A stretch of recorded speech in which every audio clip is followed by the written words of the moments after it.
एक महत्त्वाची बातमी आपण बघतोय। मुंबईमध्ये ईडीने मोठी छापेमारी केलेली आहे। फैजल शेख आणि अल्फिया शेखच्या ड्रग सिंडिकेटवर कारवाई करण्यात आलेली आहे। ईडीच्या मुंबई झोन 1 च्या पथकाचे 8 ठिकाणी छापे पडले।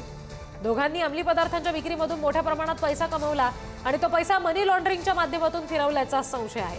फैजल शेख एमडी ड्रग्स एक कुख्यात ड्रग्स सप्लायर सलीम डोलाकडून खरेदी करत होता।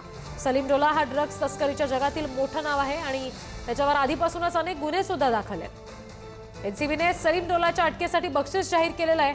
तो बराच काळ फरार आहे। आंतरराष्ट्रीय ड्रग नेटवर्कचा तो भाग असल्याचं तपासातून समोर आलंय।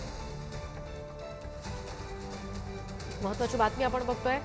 मुंबईमध्ये मोठ्या प्रमाणात ड्रग जप्त करण्यात आलेला आहे। ईडीने मोठी छापेमारी केली आहे। फैजल शेख आणि अल्फिया शेखच्या ड्रग सिंडिकेटवर ही कारवाई करण्यात आली। ईडीच्या मुंबई झोन 1 च्या पथकानं 8 ठिकाणी छापेमारी केली आणि यातून मोठ्या प्रमाणात अंमली पदार्थ जप्त करण्यात आलेले आहेत।